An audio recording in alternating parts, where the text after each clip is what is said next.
Tonight on Let's Talk Motorsport, Mark's exclusive interview with CEO of Dorna, Carmelo Ezpeleta, and road race legend Stu Avant. That and more coming up right now.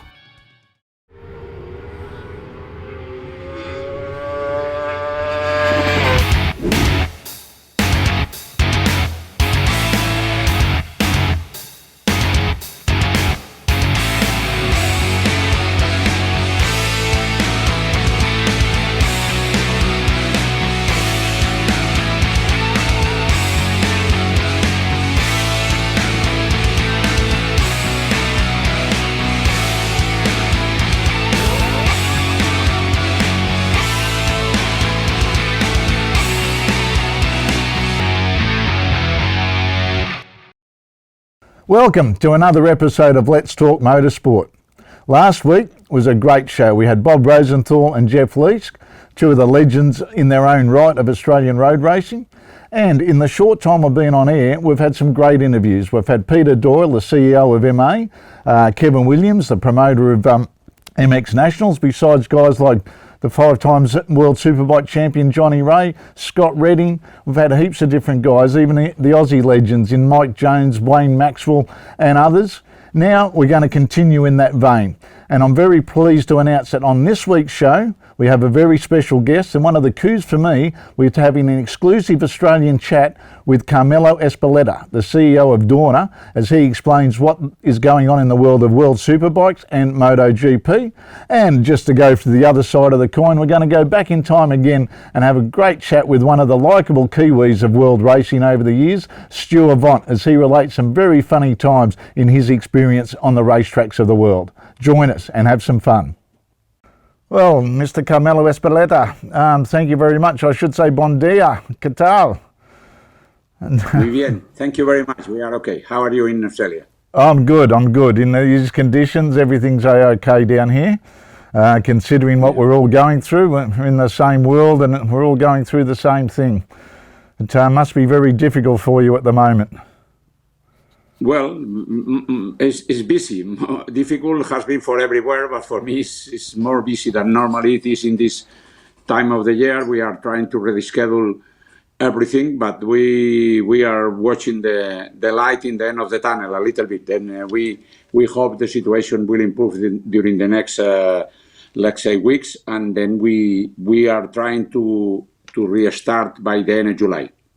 Now, just before we get into the present time, tell the viewers and everything how you got into a job that many motorcycle fans would think would be the best job in the world, running a world championship, which is, to me and many others, is the best motorsport on the planet. Well, thank you. Thank you very much. We try to do it. You are part of that. If it's a success for MotoGP, it's something because we are working always together. And okay, this situation has been like that. And our duty right now is to try to see exactly what is the situation everywhere. Obviously, we didn't start as we won in the beginning. We cannot do it the MotoGP race in Qatar, but later on we are working right now to see that to have a reasonable season for this year, and then we for that we have been in connection with the manufacturers, with the IRTA, with the FIM, try to set up everything. Is this probably the most difficult time you've had being in the position you've had? This has come out of nowhere. You know, we were all excited about the season. We got the round of the World Superbikes done down here at Phillip Island back in late February, March. For this just to come like a volcano, I suppose, for everything to happen, has this been the most challenging time you've had as CEO of Dorna? Yes, for sure. It has been the most challenging since we started in 1992. Never was something like that. We have, and I say always that it's very bad time when this is an accident or something like that. But this is something which is terrible, and we try to pass when we have some fatal accidents in the races. But overall, it's true that this is the most difficult time in our time. Yes. Yeah, well, because you've got to not only look after your staff, which are many, you've got the teams, you've got IRTA, you've got the manufacturers, and they're pulling you, and you've probably been more busy now than you've ever been in the last 10 years or something getting a championship going. Well, yes, this is completely true. Normally in this time of the year when the season starts, yes, we are running every 15 days or every 2 weeks the races, and this is something to do our duty. What we want to do is to organize races. Our main goal right now is to try to have a season 2020, but also we are talking with the manufacturers and with the FIM and IRTA to organize the future, because for sure in 2021, and I hope not many years more, but some time later, will be difficult. And we are doing two things. On one side, clearly, to try to organize the races this year, and in the other side, try to understand exactly what is the situation for the near future. Now, how confident are you? You said the other day on the websites and everything that you're looking at mid-July, and I know it's a very fluid situation with things changing day by day. But is it looking better and better as each day goes on that you will be able to start that early? Well, our program right now is to try to do from July until November some of the races in Europe, a number of races in Europe. This is obviously it is something we are planning ourselves, but then we need to have the agreement, and we are already talking with the different governments to try to do that. But in principle, we think regarding how is the situation, it is possible to do it by the end of July. We are also talking together with Formula One. Apparently, Formula One, and with the news we have, they will start in the beginning of July in Austria. Then our idea is to start in Europe from the 19 or 26th of July, and then start to make a season on about 10, 11 races in Europe. And then I hope the situation will become for the races outside Europe. Then we will allocate the existing races. First of all, we need to individual promoter to know how is the situation in outside Europe, and then know the possibilities to travel on. Now we have to, the first thing we do is to reduce the number of people in the paddock. That means we are in the surrounding of 1,300 people, and then we compromise with the governments of the places we will go.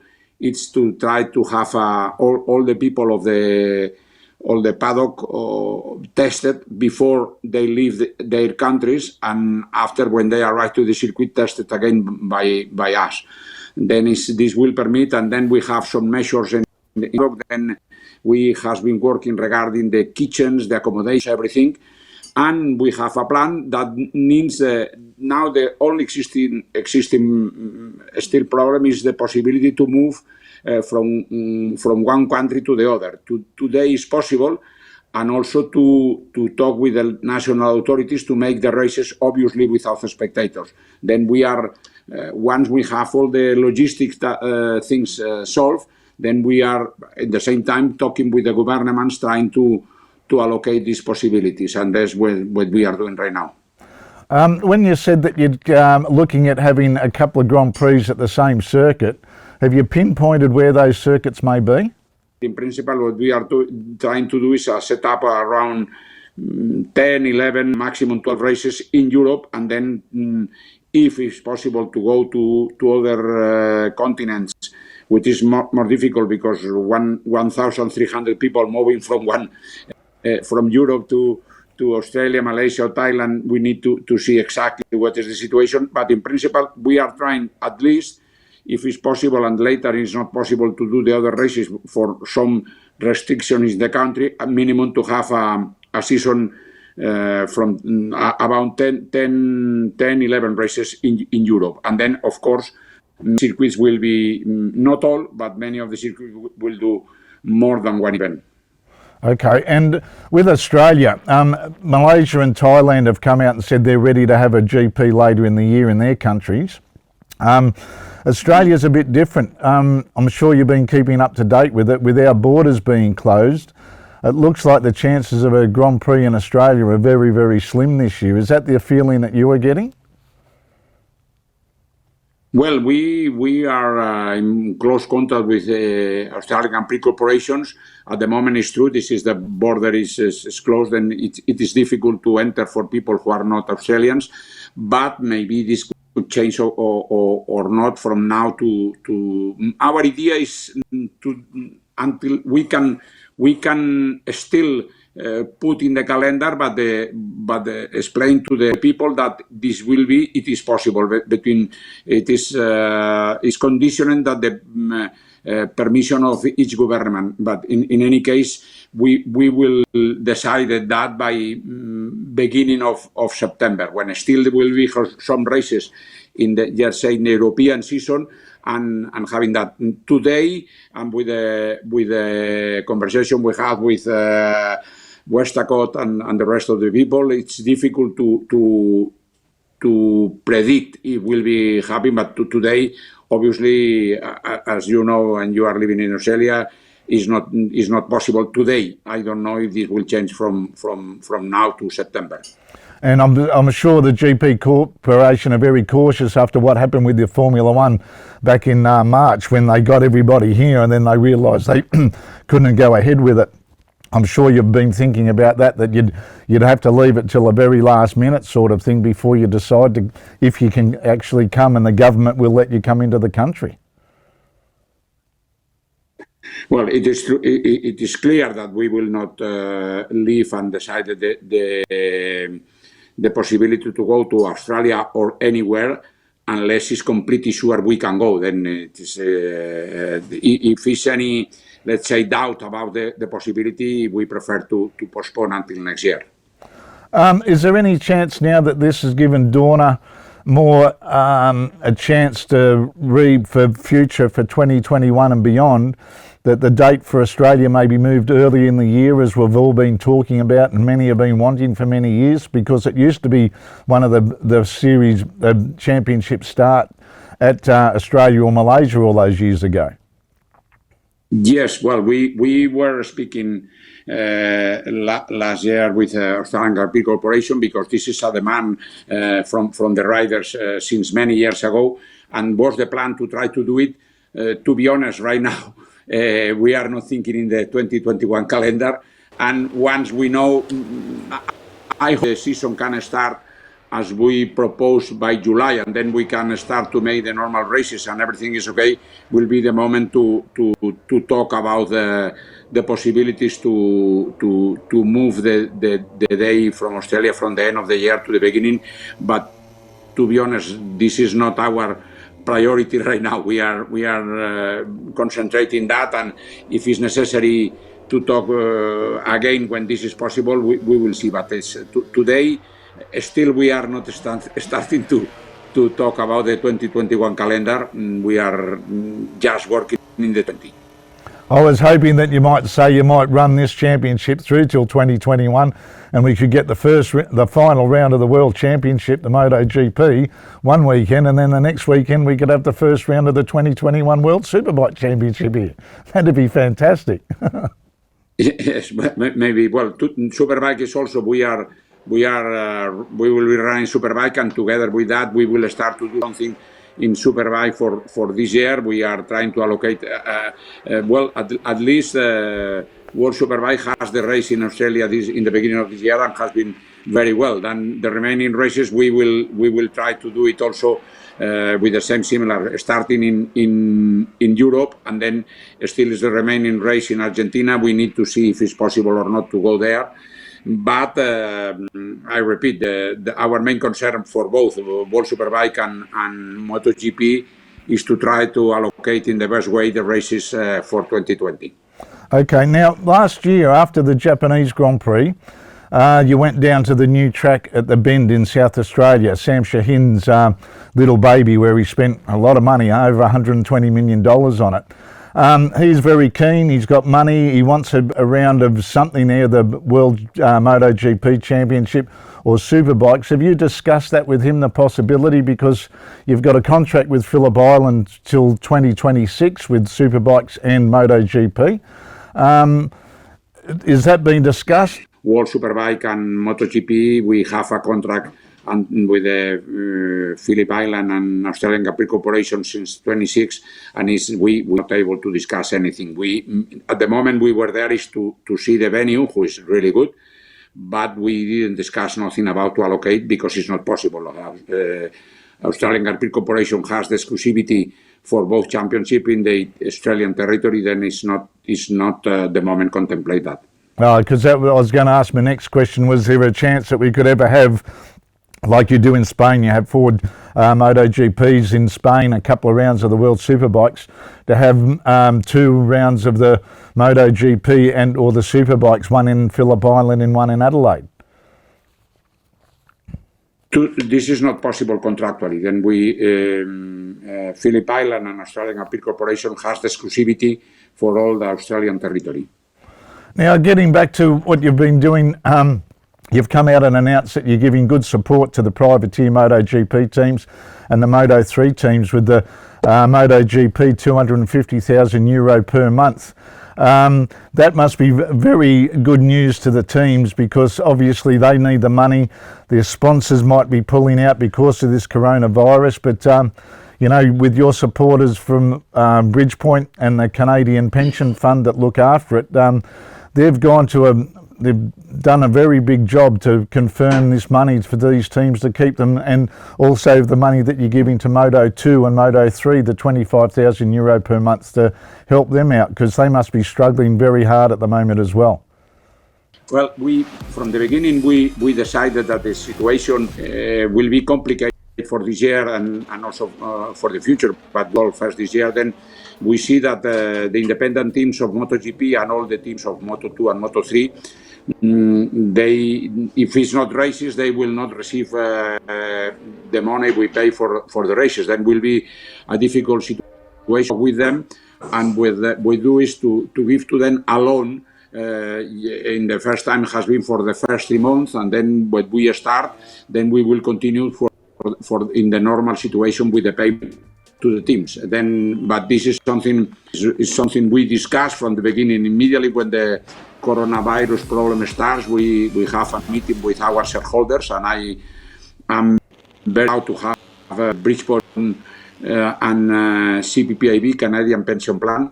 They understood perfectly the problem, and we decided to help the independent teams in MotoGP and all the teams in Moto2 and Moto3 if they need, just in case they need. Mainly of them they decided, but there are some teams in Moto2, they said they don't need this kind of help because they are enough resources themselves. But the majority of them, and then what we are doing is to create this line to try to at least keep to them paying the employees and to try to have everybody ready to start when it is possible, and of course for next year. Now, how worried are you about the future in regard to the fact that a lot of these teams already work on a very small budget, with the effect that the coronavirus has had around the world with different companies? They haven't been able to work, obviously the income to the companies has been lowered. Are you worried that in the next couple of years a lot of these smaller teams might be forced to disappear and so shrink the grids of particularly the Moto2 and the Moto3, where all the young rising stars are coming through, and all those little teams help to get those guys on the road to MotoGP success? Well, I must be worried, but not in this case. In all the cases, I need to see the worst scenario in any time. But in any case, we think with the measures we are taking, and also it's more important with the technical measures we already take, from freezing the technical equipment for MotoGP, Moto2 and Moto3, then we think the cost will be reduced a lot. Then second thing, it is very important, of course, after the coronavirus problem, the situation in the world will be different there. I hope to be not too many times, but we need to reduce our cost, internal cost in the for the teams of everything, but without damaging the show. Then it is very important. We are very, very proud regarding the situation of the MotoGP races, then we and Superbike also. Then we need to keep the most important thing, who is the side, the same as it is, or even better if it's possible. The competition, the rivalry, everything. But there are other things that were not completely necessary to do races that we will try in connection with the team and the manufacturers to try to reduce the cost, to maintain the level of spectacularity of the races, but without many costs. This together with the reduction of the technical cost, I think will permit to us to keep the economy of the teams in a good situation. Now, how is life in Barcelona at the moment? Because obviously you're at home. How long before you can get back to some sort of normality to go back into the Dorna office there in Barcelona and get some sort of, because that's adding to the difficulty of you yourself trying to run this from your home when you haven't got your staff around you. Everybody's working remotely from different places in different parts of Spain and Europe for that matter.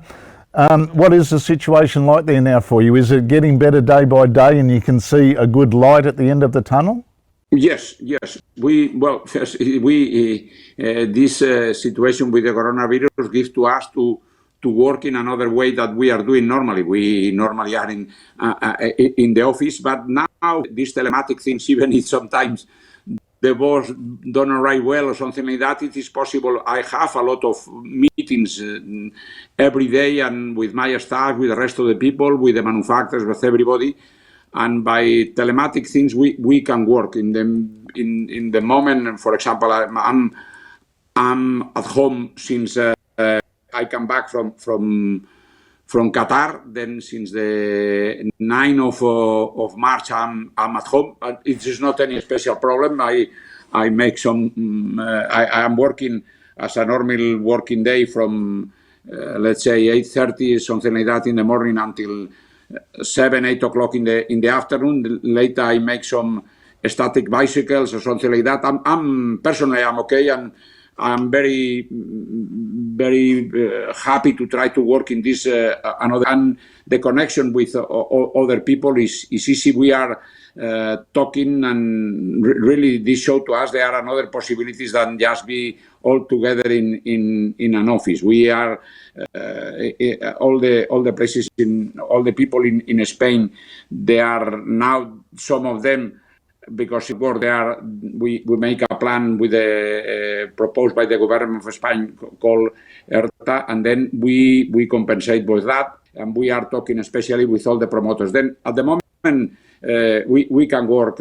It's not that easy to be present, but it's more fast. Instead to take a plane to go to talk with the people in Brno, we are talking by the telephone and something like that. Then in the end, this is not the worst thing of the problem. And personally, well, I'm in Madrid. Madrid has been one of the worst places in Spain for the coronavirus, but all the news we have, practically all the Dorna people, all the Dorna staff is okay. Some problems with the father of any of our company people, but in general we are happy. Is this going to change the way things can be done? Like you said, you're now having meeting. You don't have to fly you cannot fly to Brno in different tracks. Has this made you think that maybe there's another way that to save money in the future, that we could do more meetings via modern technology, that it's going to make everything easier than you have to jump in and off of planes? Because international travel is going to be a lot different as it is. We're never going to be the normal that we used to have before. So everything's got to rethink and work to the future. I hope we come back to the normal office and working in the office altogether. But this could help in some different things. It's maybe it depends of the job. There are things who could be do at home exactly the same as you are doing for the office, but there are another meeting, especially when we talk about organization or whatever, which is easier to work personally. But why not? We don't know. But again, this is something we need to see for the future. Now, I know you're a very busy man. I thank you very much for your time. It sounds like you've got the finger on the pulse and you're getting everything under control. Carmelo, from down here in Australia, and I'm sure every motorcycle, MotoGP and World Superbike fan is saying the same thing via me, that we wish you all the best in this very difficult time. We cannot imagine what you be going through with trying to get all this together, and the worry, and you're a passionate motorcyclist. You're the CEO of the best championship in the world. Thank you for your time, and hopefully that we're back to some form of normality in the very near future. And I look forward to seeing you down here for a Vino one time in the very near future too in Australia. Thanks to you. It has been a pleasure to talk with you as always. And well, be sure that for you, for us, for everybody, the most important thing is all of us we have for our sport. And with these possibilities, I think we are in the good way to continue. Now we are working hard for this season, but I am sure the championship, after if we are able to run well these very difficult times, we will be reinforced for the future, and we continue with the most important focuses, who is make a very good races and show that in television. Okay then, Carmelo, hopefully I can talk to you later on in the year when another progression goes, and we can talk about more positive things and more direction for the future and the 2021 season, and hopefully we get that Australian Grand Prix early in the year. Australian Grand Prix, World Superbikes and Formula One, 3 weekends. I think you'd have them with Phillip Island and MA involved. We could have a very good international motorsport events down here. If this is possible, will be because it's a sign that the things are going well. But I repeat, this is something we need to talk with Australian Grand Prix Corporation and with Phillip Island, and then we will see. Now, repeat, it's my wish is to try to organize the 2020 championship. If it's possible to go to Australia, I will be very, very happy. If it's not possible, we will move to 2021. All right then, Carmelo, thank you very much. I really mean that. Thank you very much. Muchas gracias and bon suerte. Thanks to you. Thank you. Make sure to visit letstalkmotorsport.com.au, where you can upload your race bike or car or kart and show us what you've got. It's easy, and we want to share your passion with others right here on the show. While you're there, you can visit our YouTube channel with loads of videos to catch up on, and follow us on Facebook. letstalkmotorsport.com.au, one destination with the lot.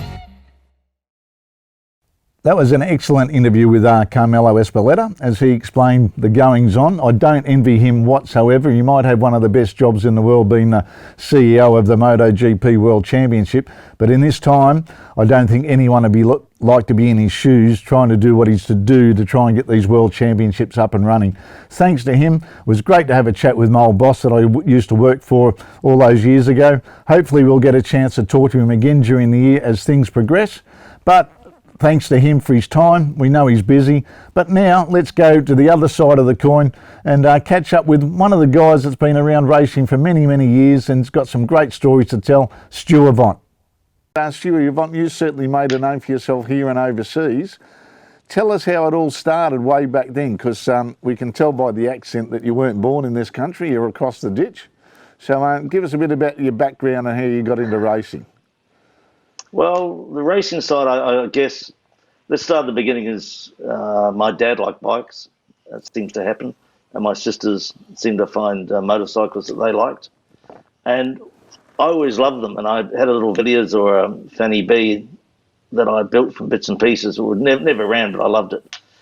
And when I was about, I guess, 14 or 15, my mother used to decorate cakes, and she decorated a cake for a guy called Warren Guy for his 21st. And Warren, quite famous in New Zealand, as being a good organiser, a good racer, ran with his wife a lot of races. And she did a YDS5 Yamaha on a cake, beautiful thing. And as a thank you for it, they took me to a road race meeting in Waimate, round the streets, and I was hooked straight away, 15 in New Zealand, just go and get a licence.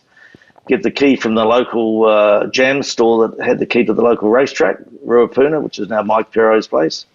And we would beat round and round and round with the likes of Mike Sinclair and John Boot and co. And lunchtime at school was up the hills, up the Port Hills to see who could get the fastest. No rugby or anything for us, or a bit of rugby for me, but mostly just bikes. So that's how we got started. It was in a time in New Zealand where communication was different. Obviously, young people wouldn't always understand it today, but you waited for a magazine to turn up from the UK, 3 weeks old, 4 weeks old, and read about Agostini and Harwood and Bill Ivey and Derek Minter and people like that you respected so much as a kid. And somewhere along the line, I started riding and went fairly well. So it seemed to take up more of my time, and school took up less of my time, much to everyone's disgust. Well, it does happen to do that when you get addicted to two wheels. But when you start, all you riders seem to think it comes so naturally. But obviously, you didn't do. Did you do much dirt riding, or was it just as soon as you got this bike? You said your father was interested in everything, but and when you said your lunchtimes, it sounds like John Woodley. He's the same thing at Motueka. They used to charge up Motueka Hill and back down for their lunch hour. So I suppose that's one way you get in your ground. He was racing the clock up and down the hills with your mates. Oh, absolutely. Like John Boot was seriously fast, and we had just a whole bunch of us, and we weren't very popular at school. We were the odd ones out, but who cared? And as far as dirt riding was concerned, I did a little bit of mucking around, but I just don't think I was very good at it, and I didn't like it that much, being bounced around all over the place, and decided it wasn't for me. And I discussed it with my partner now, and we have a bit of a laugh about it, about my dislike for dirt riding. I mean, I admire them, and I took the time to listen to Chad Reed's podcast last week and found it intriguing. So I guess all motorcycles are interesting to me, but road racing seemed to be what excited me. We're also at a time where at 15 I started working for Tommy McCleary. He was a sponsor for all of us.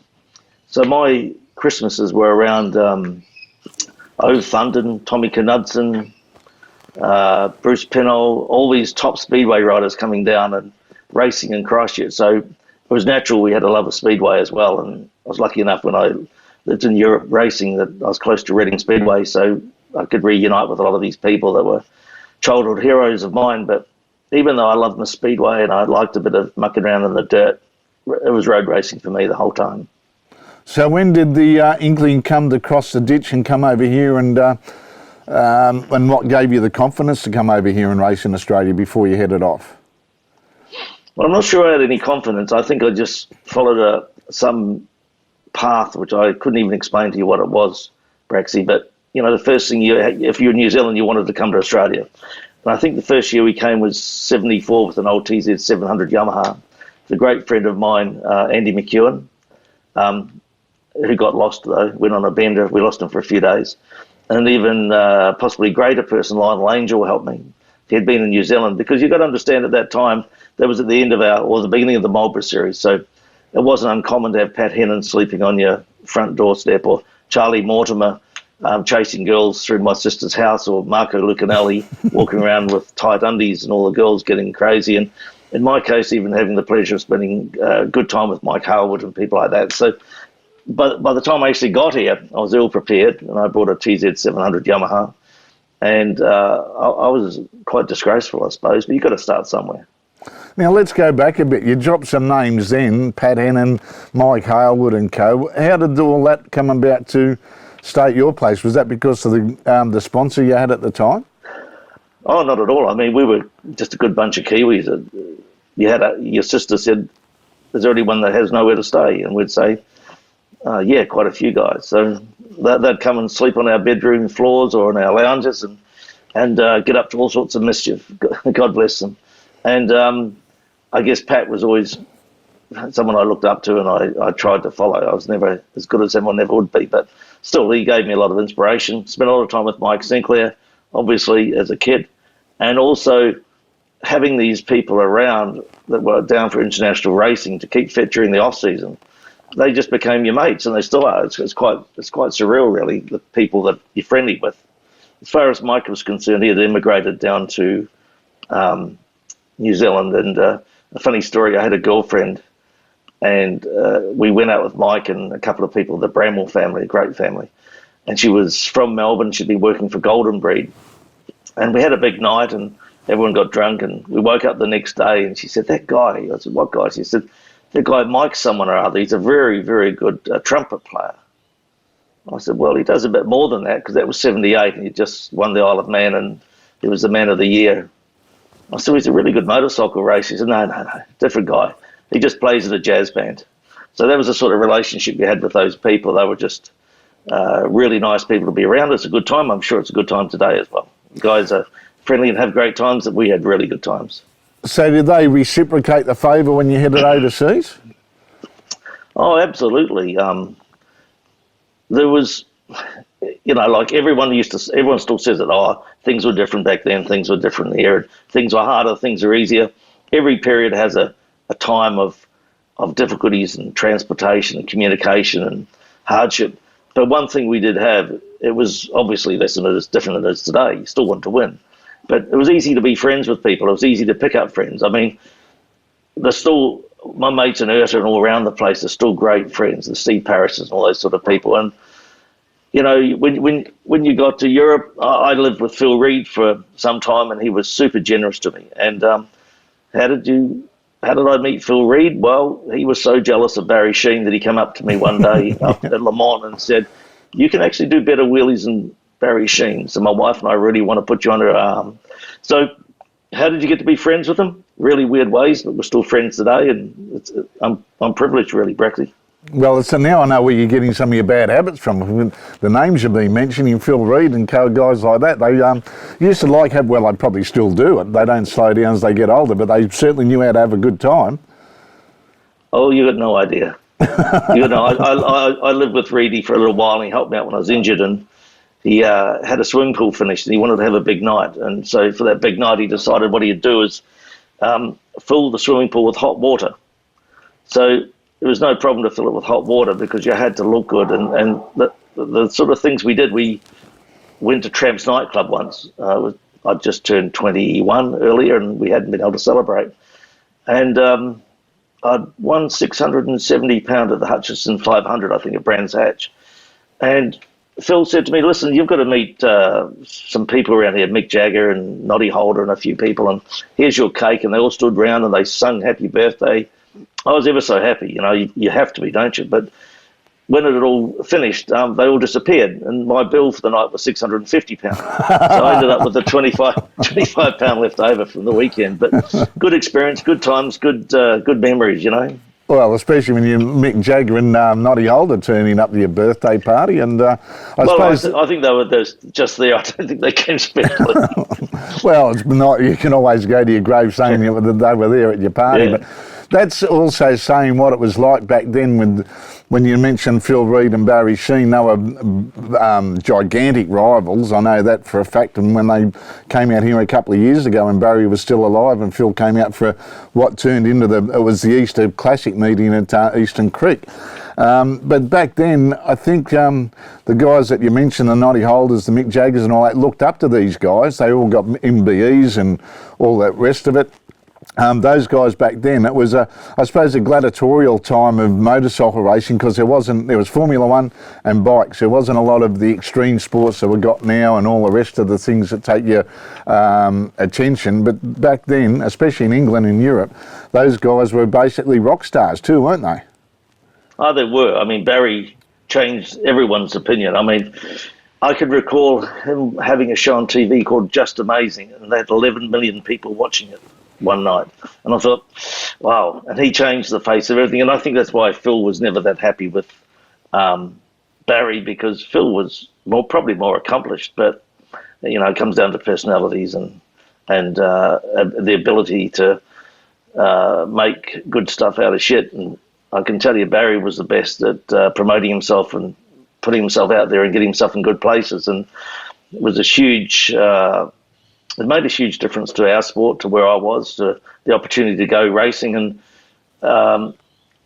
Phil, in his own way, was just a fantastic motorcycle racer. And, and obviously I have a lot of good friends. We lost a lot of friends as well along the way. So good people, and it was an interesting time. So when Michael and I eventually, post-Laverton, decided to rock up to Europe, yes, we were lonely and we were by ourselves and with an Italian team, and we couldn't speak Italian and they couldn't speak English, but we managed to get by, and over time we made really good friends.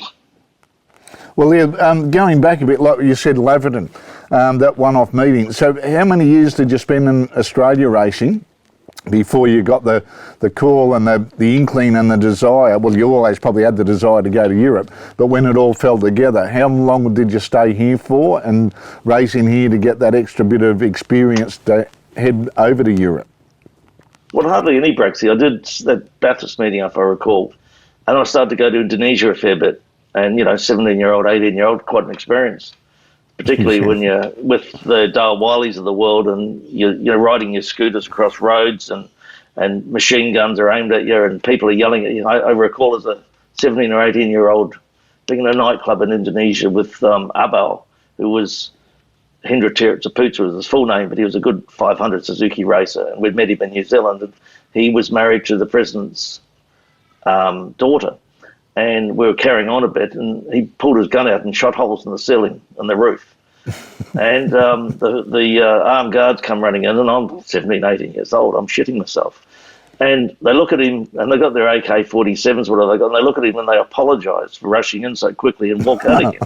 So, and that's, I guess, where my Asian side of it came, with just being offered a chance to go up there, and this was pre-Australia, and go up there and do whatever race meeting I could do and try and shine and try and be shown out to be someone decent. We didn't, as a family, we had no resources at all. And so whatever I had to get on my own. It was that simple. And I only ended up really back in Australia because I disgraced myself so badly in 77 and in Europe. And I came back and I was a bit lost. I didn't know what to do with myself. And Dick Hunter got hold of me through Warren Willing. I think Warren Willing told me that, told Dick to get hold of me. And I that was really the first time I came to Australia, in fairness, and did that year, and it was a fabulous year.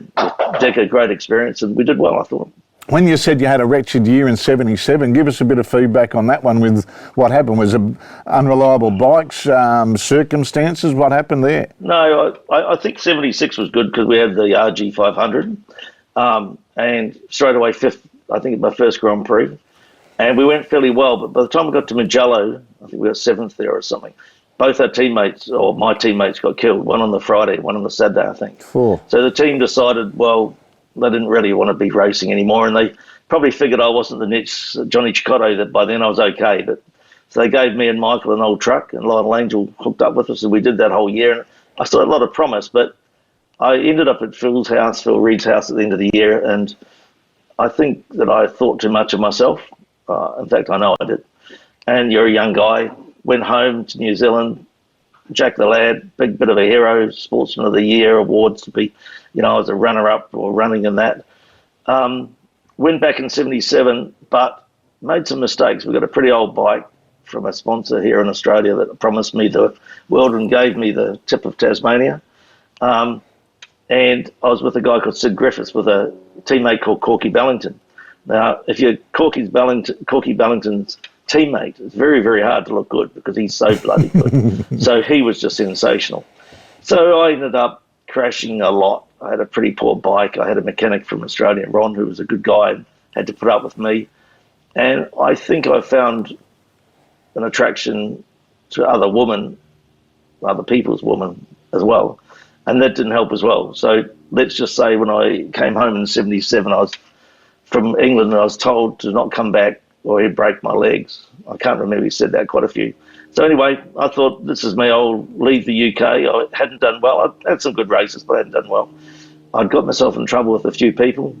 I was broke. I was still only, 20, 21, and pretty immature, and ended up back in New Zealand wishing for something to do. When the opportunity came up to ride back in Australia for Dick, fantastic, I grabbed it.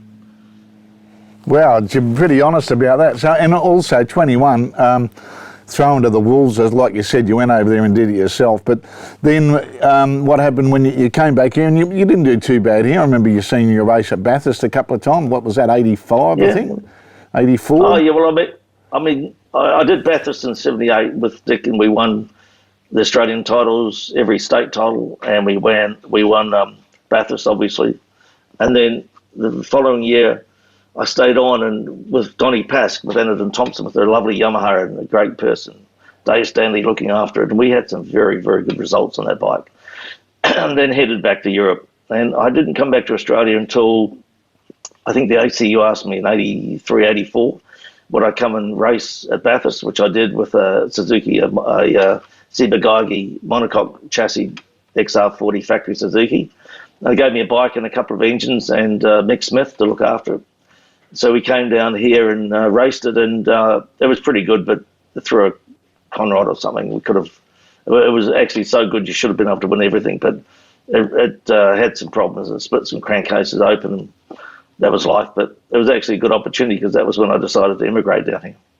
Well, you've been here ever since, and we can't get rid of you. But we're not complaining about that either, Stu. But now going back to Europe, what was your best results here? Well, not so much your best results, probably the best experience and your most memorable moments that you hold dear to yourself?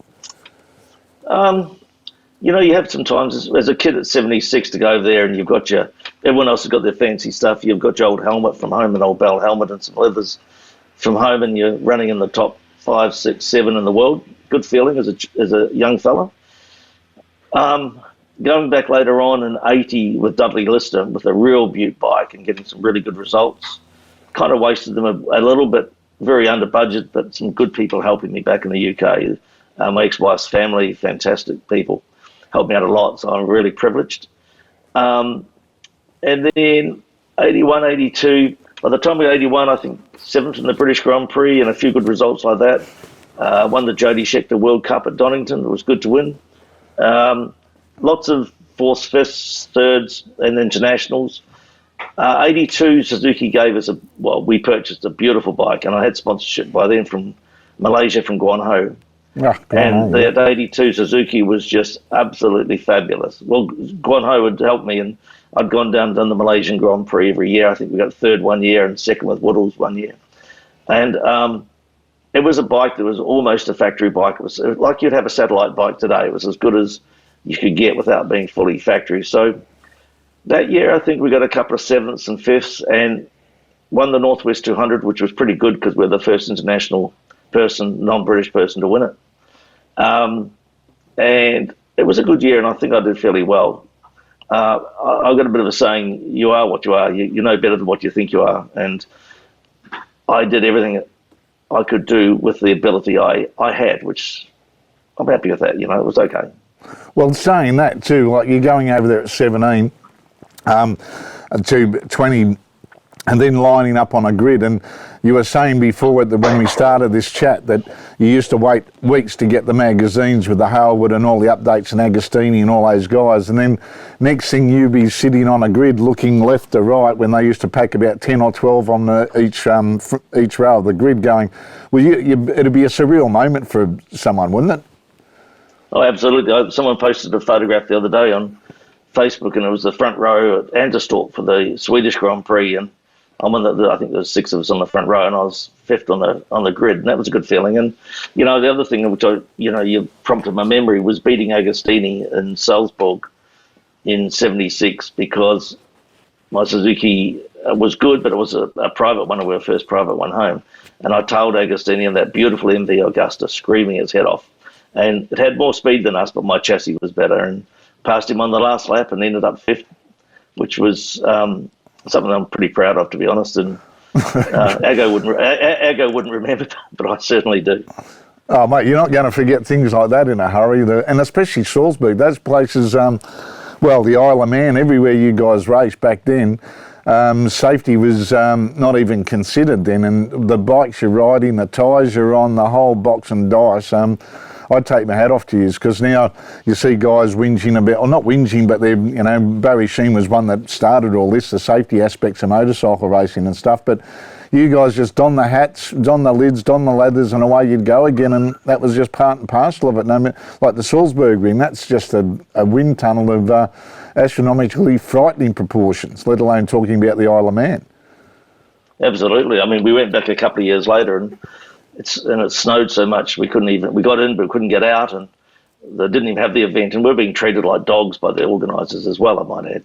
Once they realised that the meeting was going to be cancelled because of the snow, they turned the hot water off, and one of my fondest memories is seeing Roberto Galina soaked up in the shower when they turned the water off when it was snowing outside, and Roberto was standing there covered in soap looking at me going, "Hey, what are going on here?" So we had some good times. And I'm pretty happy about that when you know, it's a long time ago, and I'm luckily for Facebook and things, you get to see your past and you remember your past, and some of the races we had and so were really, really good with a real limited budget. Like we led the British Grand Prix in '82, but only for a short while. But at the time I had a medial ligament ripped and I couldn't use my legs. So I had a doctor friend, Dr. Jim Cashman, giving me injections into my knee to tell me the knee thought that it was okay. And I only had to push on one leg, but I'd been really cheeky that year and been sneaking into the Michelin tents at night and stealing their front factory tyres. And we qualified really good at Spa, I think about 10th or something, ahead of a couple of factory Hondas. And the Michelin guys were a little bit interested in my bike, and they looked at my front tyre and said, "You've got a 109.2. Where did you get that from?" So I did the usual bit. I said, "Well, I took you up a SV11 and you sent me that back and I didn't even notice." So did a good race there. Well, we were 9th or 10th or something, battled with Ron Haslam on that factory 4-stroke Honda the whole time. And got to Silverstone and qualified 11th, just ahead of Lucanelli and a few people, Raymond Roche. And the buggers came and took my tyres off me, and they wouldn't let, and they banned anyone for selling them to me. So we started the race with a set of Dunlops, and I don't really have to say anything else to any road racer. They just know that they were going to chatter from lap one, but that's life, because at that stage I considered that every Grand Prix we did, we were going to be top 10 on that bike. It was a beautiful bike prepared by a really good Australian guy, Mike, and a lot of help from the factory out the back door, either from Michael Sinclair or from Taddy or one of the Japanese people that would be generous to me because of our friendships. No, mate, you've had a great time over there too. So, when did you finally come home? And then you said you settled down in Australia. When did you retire from racing? Because I think you've only been on a bike once since you retired, haven't you? Oh, virtually. Yeah. Look, I got to the point I had really good sponsorship from BP, Les Thacker, super sponsorship, and Guanho. Now, BP came to me and said, and I'd had it from Shell, some really good help, and BP came and said, "Look, Stu, we love you, but we're going to put some money into this unknown guy who we think is going to be world champion. His name's Ayrton Senna, and we're going to put the money into him rather than you." It's pretty hard to argue with that.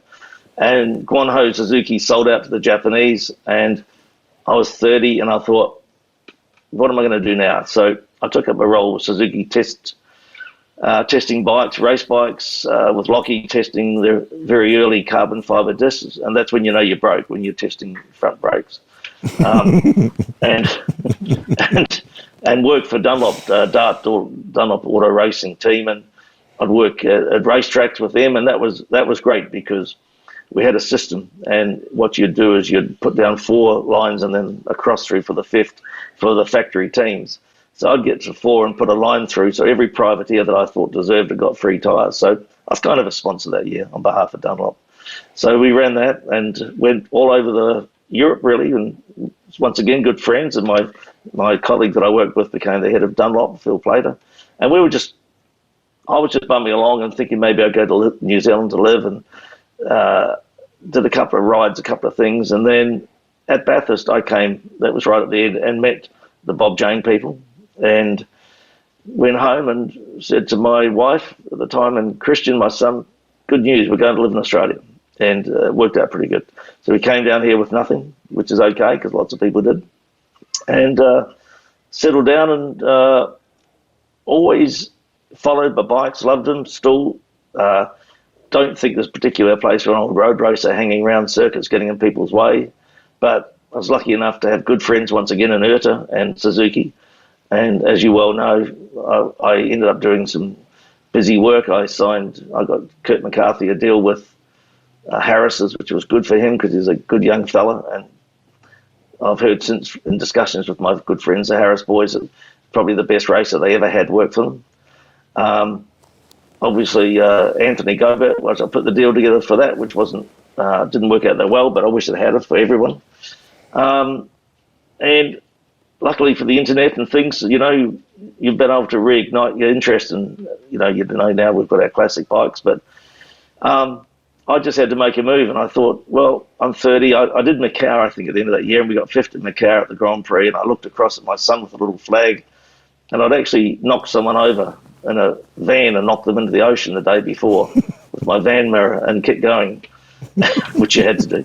And I thought to myself, well, I think this is about time to quit and move on. I've done a lot. I've won everything I could in New Zealand. I thought I'd done fairly well in Australia. I've done fairly well in Europe. I've done well in Asia.